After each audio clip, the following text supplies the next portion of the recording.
Kasih yang terbesar adalah kematian Tuhan Yesus untuk menebus kita dari maut dan masuk ke dalam kehidupan.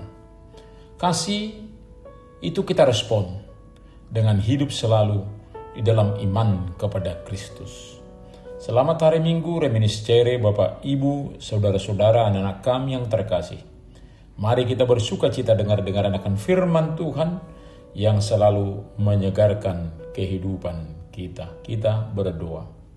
Damai sejahtera Allah yang melampaui segala akal akan memelihara hati dan pikiranmu dalam Kristus Yesus. Amin. Firman Tuhan bagi kita tertulis dalam Yohanes 3 ayat 1 sampai dengan 17. Adalah seorang Farisi yang bernama Nikodemus, seorang pemimpin agama Yahudi. Ia datang pada waktu malam kepada Yesus dan berkata, "Rabi, kami tahu bahwa engkau datang sebagai guru yang diutus Allah. Sebab tidak ada seorang pun yang dapat mengadakan tanda-tanda yang kau adakan itu jika Allah tidak menyertainya." Yesus menjawab, "Sesungguhnya aku berkata kepadamu, sesungguhnya jika seorang tidak dilahirkan kembali, ia tidak dapat melihat kerajaan Allah."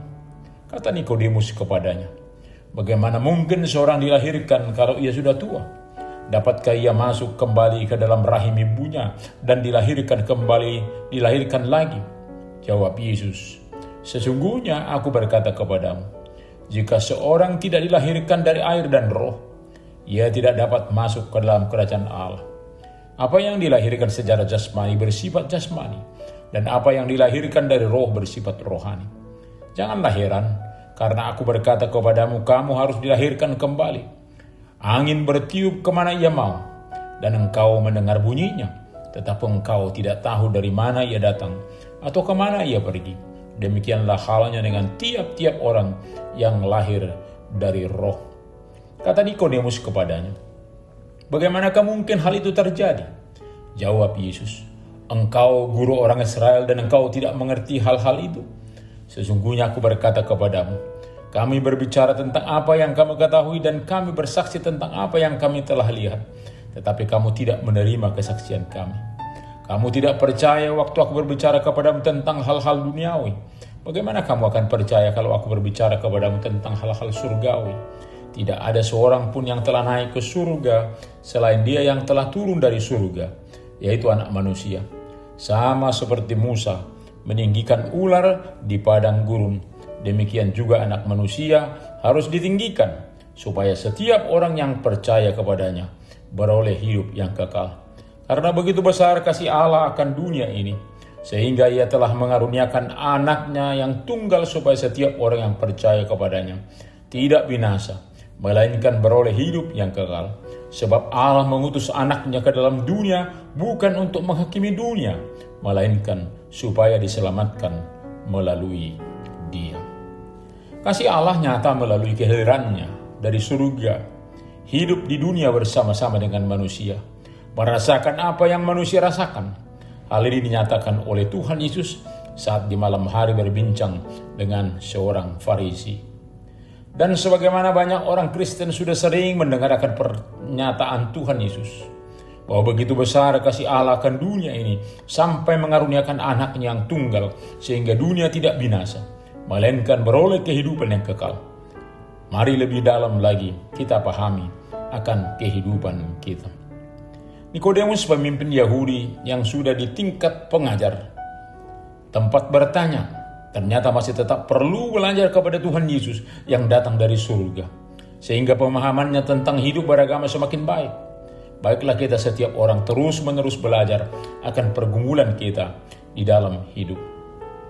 Kehadiran Yesus dengan segala tanda yang dibawanya mempengaruhi dirinya untuk bertanya, sebab pasti dia adalah guru agung yang disertai Allah dengan segala yang dibawanya. Dia sebagai guru, didaskalos, memanggil Tuhan Yesus dengan Rabi. Dia bersedia belajar sebagai murid. Maka bila mana kita adalah seorang guru, maka kita tetap adalah sebagai murid juga yang selalu belajar. Dalam catatan firman Tuhan, dialah yang berkata bahwa seseorang bersalah harus diteliti kesalahannya, jangan asal dihukum. Juga saat Yesus meninggal, dia juga salah satu yang memberi rempah-rempah di tubuh Yesus. Hal yang sulit dalam diskusinya bersama Tuhan Yesus adalah tentang dilahirkan kembali, yang senantiasa dipahami sebagaimana pemahaman kebiasaan banyak orang di dunia ini. Ketika tanyakan tentang istilah lahir kembali, masih sulit dimengerti. Ternyata hatinya perlu dibuka, bahwa orang yang dilahirkan kembali yang dapat masuk kerajaan Allah, tubuh yang sudah cemar, harus dilahirkan kembali oleh Roh Kudus dari surga menuju surga. Sebab demikianlah yang dilahirkan dari jasmani bersifat jasmani, yang dilahirkan dari roh bersifat roh. Saat manusia berdosa, upah dosa adalah maut, maka tubuhnya akan mati, dari debu kembali kepada debu. Dalam hidup juga sudah mati secara moral. Tabiat berdosa mereka membuat tidak peduli dengan Allah dan sesama. Mati secara rohani sehingga takut kepada Allah oleh persekutuan yang sudah rusak. Dan juga kematian kekal sehingga butuh lahir kembali secara rohani.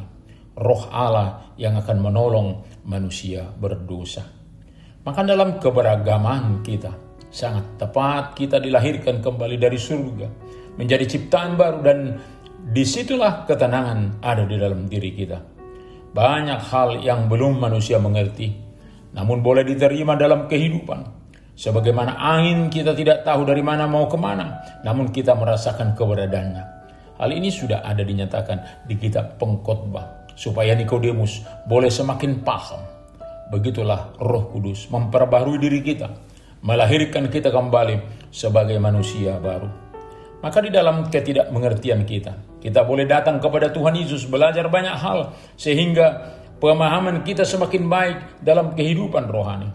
Seperti ular tembaga yang ditinggikan pada masa Musa, sehingga mereka yang sakit karena dipagut ular tersebut, ketika melihat patung tembaga tersebut, maka dia akan selamat. Demikianlah manusia berdosa melihat Kristus yang ditinggikan beroleh selamat.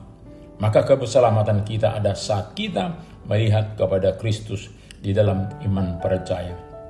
Tetaplah di hidup di dalam Kristus yang sudah memberikan keselamatan. Reminiscere, kesempatan kita mengingat kasih Allah untuk keselamatan kita. Yang sudah selamat merespon dengan hidup dalam tuntunan firman Tuhan. Amin, kita berdoa. Terima kasih Bapa untuk kasih-Mu yang telah kami terima, sehingga janji keselamatan akan kami terima. Setiap kami dalam hidup, biarlah Engkau menyertai kami. Tetap hidup di dalam kasih-Mu. Terima kasih Bapa. Hanya dalam nama Tuhan Yesus kami berdoa. Amin.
Terimalah berkat Tuhan.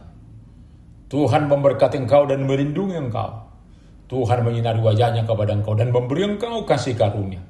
Tuhan menghadapkan wajahnya kepadamu dan memberi engkau damai sejahtera. Amin.